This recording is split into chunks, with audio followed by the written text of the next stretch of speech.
நம்மளோட லாஸ்ட் எபிசோடில் கார்டுகிட்ட இருந்து வந்த காலுக்கு கேர்ள்கிட்ட என்ன ரெஸ்பான்ஸ்னு பார்த்தோம். யாரோ பின்னாடி இருந்து வந்து தொட்ட மாதிரி இருந்துச்சு.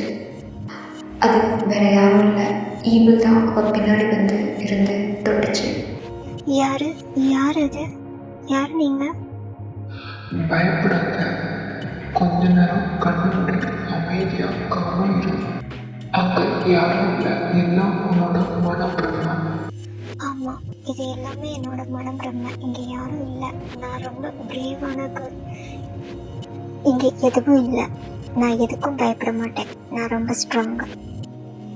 இப்போ தெரியுதா, நாங்கள் தான் வந்தோம், நீ தூத்து போயிட்ட. ஈவில் இந்த டெஸ்ட்ல வேணா நீங்க ஜெயிச்சிருக்கலாம். நெக்ஸ்ட் டெஸ்ட்ல நான் தான் கண்டிப்பா ஜெயிப்பேன். என்னோட அடுத்த டெஸ்ட் ஸ்டார்ட் ஆயிருச்சு. இப்பவே ஸ்டார்ட் பண்றேன்.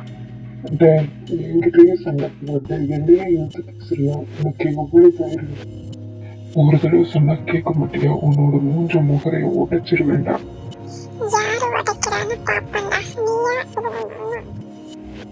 இன்னும் என்ன வாயில பேசிட்டு இருக்க அவனை அடி.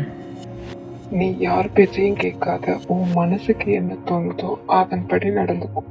அமைதியாக உட்காந்து யோசிச்சுட்டு. எனக்கு தலை வலிக்குது. என்னால எதையுமே யோசிக்க முடியல.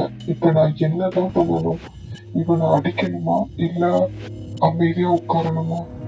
அவன் காமா உட்காந்துட்டான். இப்ப நான் தான் ஜெயிச்சேன். இங்கிருந்து நீ போலாம். உடனே நீ கிளம்பு இப்பவே. பேசுற பேச்சுக்கு இந்த வாங்கிக்கோடா நல்லா. என்ன அவன் அடிச்சுட்டான்?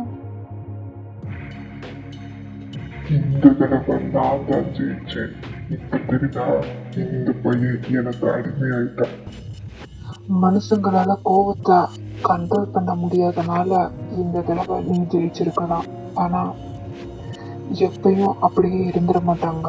நெக்ஸ்ட் டெஸ்ட்ல நம்ம பார்க்கலாம் யார் வின் பண்றாங்கன்னு. ஒரு பக்கம் தன்னை கண்ட்ரோல் பண்ணி பிரேவாக இருக்கிற பொண்ணு, இன்னொரு பக்கம் தன்னோட ஃபீலிங்ஸை கண்ட்ரோல் பண்ண முடியாமல் ரொம்ப கோபமாக இருக்கிற பையன். நெக்ஸ்ட் டெஸ்ட்டில் இவங்க ரெண்டு பேர்த்தையும் சேர்த்து வச்சு ஒரு எக்ஸலண்ட்டான டெஸ்ட் இருக்குது. அதை நம்ம நெக்ஸ்ட் எபிசோடில் பார்க்கலாம்.